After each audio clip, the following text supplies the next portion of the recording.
تذكرة طيران ببلاش و2600 دولار علشان خاطر تسيب أمريكا بإيديك. خليني أبدأ بسؤال بسيط ومباشر، إزاي الحكومة الأمريكية تقولك امشي من أمريكا وتديك تذكرة طيران وفلوس كمان؟ يوم 21 يناير 2026 وزارة الأمن الداخلي ال DHS أعلنت خطوة جديدة ومثيرة للجدل بصراحة. بيقولوا إن هم زودوا المبلغ المؤقت للي يغادر طبعا من أمريكا باستخدام تطبيق اسمه ال CBP Home. المبلغ ده كان 1000 دولار وبقى 2600 دولار. ومش بس كده، كمان بيقولوا في رحلة مجانية للعودة لبلدك، يعني تذكرة طيران ببلاش. الخبر ده اتنشر بنفس منطق النهاردة ابتداء من دلوقتي، يعني القرار بدأ من يوم الإعلان ومش بعديها يتطبق، لا يتطبق من يوم الإعلان نفسه. والكلام ده كان واضح جدا في البيان بتاع ال DHS. بيقولوا إن العرض ده مؤقت وممكن ما يكملش فترة طويلة، وبيربطوه بحملة سابقة اسمها Home for the Holidays. وبيوصفوا الحملة دي إنها كانت ناجحة جدا، وده سبب الزيادة الجديدة. دلوقتي خلينا نفهم الفكرة زي ما هما كاتبينها بالظبط. ال DHS بتقول لو أنت موجود هنا في أمريكا بشكل غير قانوني، عندك اختيار إنك تمشي بالطريقة الصح، اللي هي الطريقة على حسب كلامهم بتكون عبر تطبيق ال CBP Home. وبيقولوا إنك تسجل في هذا التطبيق وتقدم بياناتك وهم هيتكفلوا بالباقي كله. يعني هيتكفلوا بترتيب السفر ودفع تكلفة التذكرة وكمان تنسيق الرجوع بتاعك. وفي نفس البيان ال DHS استخدمت لغة احتفالية جدا، سموه احتفال بسنة واحدة من إدارة الرئيس ترامب. وقالوا إن ده بيجي مع بداية السنة التانية للرئيس اللي هي سنة 2026. وربطوا الموضوع بكلمة كبيرة جدا اللي هو استمرار الترحيلات الجماعية، يعني كأن الرسالة السياسية موجودة بقوة داخل هذا الإعلان. وبرضو البيان بتاعهم يعني دخل فيه أرقام كبيرة جدا بصراحة.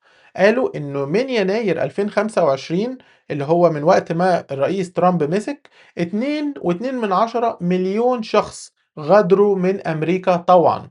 وقالوا كمان عشرات الآلاف استخدموا برنامج ال CBP Home ده. وبعدها قالوا رقم تاني عن مستخدمين التطبيق، قالوا كان في بالفعل قرابة ال100,000 مستخدم لهذا التطبيق. دي أرقام هم اللي حاطينها وبيبنوا عليها قصة النجاح بتاعهم في إن الناس تمشي من أمريكا، طبعا الناس اللي هم موجودين بشكل غير قانوني. المهم وبعدين ظهر تصريح من وزيرة الأمن الداخلي كريستي نوم. الاقتباس عندهم كان شديد وواضح جدا في المعنى. بتقول إنه الدافع بتاع الزيادة دي هو تشجيع المغادرة الطوعية. وبتقول كمان إن المكافأة الجديدة دي اسمها إكزيت بونص أو مكافأة الخروج من أمريكا. وبرضه كأنها بتقول إن ده كأنها هدية من دافعي الضرائب الأمريكيين. ثم بتكمل بلغة تهديد مباشرة: لو ما مشيتش هنلاقيك وهنقبض عليك. خلينا نحاول نقف عند الجزئية دي شوية. الإعلان ده مش برنامج هم عاملينه، ده كأنه رسالة ضغط نفسية على الناس. في نفس السطر في الجزرة والعصاية: 2600 دولار وتذكرة مجانية، والعصاية هنسجنك أو هنجيبك أو هنعتقلك لو أنت لسه موجود هنا في أمريكا. البيان حرفيا بيقدمها كأنها اختيار واحد ذكي والباقي كله هيبقى خسارة كاملة ليك. وفي جزء مهم جدا في الإعلان ده لازم الناس تركز عليها كويس قوي. ال DHS بتقول إن استخدام التطبيق ممكن يؤهلك لإعفاء من غرامات مدنية. هم وصفوها إن هي غرامات أو عقوبات بسبب عدم المغادرة الطوعية، يعني كأنهم بيقولوا لك امشي بالطريقة دي بالتي هي أحسن، وممكن يعني نسيب عنك جزء من هذه الغرامات. وده طبعا ضمن حزمة الحوافز اللي بيعرضوها في الكلام بتاعهم. كمان ال DHS حاولت إن هي تبيع الموضوع أو فكرة الموضوع اقتصاديا للناس جوه أمريكا. قدموا مقارنة تكلفة ملفتة جدا، قالوا إن تكلفة ترحيل يعني شخص واحد بالقوة ممكن توصل لحوالي 18,000 دولار. وقالوا كمان إن تكلفة المغادرة الطوعية اللي هي عن طريق التطبيق ده ممكن توصل لحوالي 5100 دولار. بعد كده قالوا إن الفرق ده ممكن يوفر أكتر من 13,000 دولار لكل شخص هم بيرحلوه من أمريكا. ودي طبعا لغة حسابية واضحة جدا هدفها كسب الرأي العام الأمريكي هنا. وبعدين دخلوا في جملة تسويقية غريبة شوية بصراحة بس في سياق سياسي. قالوا إن المغادرة عبر التطبيق دي أفضل قرار أنت تقدر تاخده ليك في السنة الجديدة. وادوله الوصف ده في كلامهم اللي هو كأنه اسمه New Year's Resolution للموجودين بشكل غير قانوني هنا في أمريكا. يعني بيستخدموا لغة حفلة وبدايات جديدة وسط موضوع حساس جدا، وده جزء من أسلوب البيان نفسه، حابب يبان إن هو بسيط وسهل والناس تتقبله. وفي نقطة تانية، الإعلام بيركز على فكرة السهل والسريع، بيقولوا العملية سريعة ومجانية وسهلة، وبيقولوا كمان حمل التطبيق دلوقتي واكتب معلوماتك واحنا هنكمل، احنا هنتكفل بالباقي. بيقولوا ان هم كمان هيرتبوا ويدفعوا كل تكاليف السفر بتاعة هذا الشخص اللي عاوز يغادر امريكا بشكل قانوني. الرسالة هنا انك مش محتاج تعمل مجهود كبير، بس كل اللي عليك انك تبدأ من خلال هذا التطبيق وهم هيتولوا الباقي كله. لكن في نفس الوقت الإعلان بيحط سقف للخيارات بشكل حاد جدا، بيقولوا للي مش هيستغل العرض ده قدامه بديل واحد فقط، والبديل الواحد ده على حسب نصهم هو القبض عليك والترحيل وعدم العودة نهائيا لأمريكا. يعني البيان مش بيعرض نصيحة، ده كأنه بيديك جرس إنذار إن ده اللي هيحصل، وده طبعا أسلوب مقصود في صياغة الرسالة من عندهم. وبعدها طبعا جه الجزء اللي بيحاول يبني خوف واقعي بالأرقام. ال DHS قالت إن في أكتر من 675 ألف عملية ترحيل في السنة الأولى بعد ما مسك الرئيس ترامب.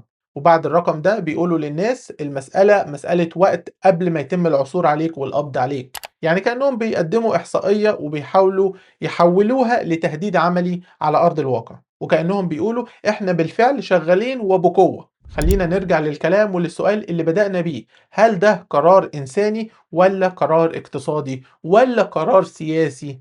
البيان بيقدمه ككل مع بعض، بيقولوا إن هو بيوفر فلوس وبيخلي المغادرة منظمة وبيحقق الأمان للمواطن الأمريكي هنا في أمريكا، وفي نفس الوقت اللغة المستخدمة فيها احتفال وضغط ووعيد. فأنت حضرتك دلوقتي قدام رسالة متعددة مش مجرد رقم جديد. وكمان لازم نلاحظ إن هما قالوا كلمة مؤقت، يعني ده مش وعد دائم ومش برنامج ثابت لسنين. البيان بيحاول يخلق إحساس استعجال واضح عند الناس، اللي هو غادر مغادرة طوعية وخد تذكرة سفر مجانية و2600 دولار هدية. كأنهم يعني بيقولوا لو أنت ناوي تتحرك اتحرك دلوقتي مش بكرة. حتى الجملة اللي اتكتبت كده بالنص may not last long معناها كده بالظبط، ده عنصر ضغط إضافي داخل الإعلان اللي هم عملوه.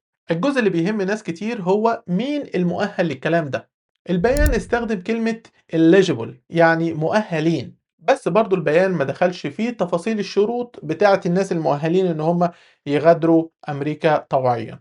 اكتفى ان هو يقول موجودين بشكل غير قانوني هنا في امريكا وبيستخدموا التطبيق. يعني المعلومة الاساسية هي طريقة التنفيذ مش تفاصيل التأهيل لمغادرة امريكا. وده بيخلي ناس كتير تسأل هل انا من ضمن الناس دي ولا لا، بس البيان نفسه ما جاوبش تفصيليا على النص اللي قدامنا ده. وبرضه البيان كرر كلمة CBP Home بشكل واضح جدا، كأن التطبيق ده هو محور الحملة كلها. وفي الإعلان اتكتب كده حتى مسار الموقع بشكل مباشر كمرجع للتطبيق. وده بيوضح طبعا إن هم عايزين الناس تبدأ من التطبيق مش من مكالمة أو إنك تقدم على أوراق أو ما إلى ذلك. دلوقتي خليني أقول لك إيه اللي أنا شايفه مهم كمعلومة لحضرتك المشاهد. أنت عندك إعلان رسمي بيقولوا إن الرقم اتغير فعلا، والزيادة من 1000 دولار بقت 2600 دولار، تم الإعلان عنها يوم 21 يناير 2026. وبيان ال DHS بيقول إن في رحلة مجانية ضمن هذه الحزمة، وبيانهم كمان بيقول إن في احتمال إعفاء من غرامات مدنية لو اتقبض عليك. وبيقولوا إن العرض ده مؤقت وقد لا يستمر طويلا، وبيحطوا تهديد واضح جدا للي ما ياخدش هذا العرض طبعا من الناس اللي موجودين هنا بشكل غير قانوني. وبالتالي لو انت بتتابع الاخبار دي ركز على 3 نقاط مهمين جدا. النقطة الأولى، الرقم الجديد ده بقى 2600 دولار مش 1000 دولار. النقطة التانية، التنفيذ المعلن عبر تطبيق ال CBP Home. والنقطة التالتة، لغة الضغط في البيان دي لغة مقصودة ومرسومة بعناية شديدة جدا.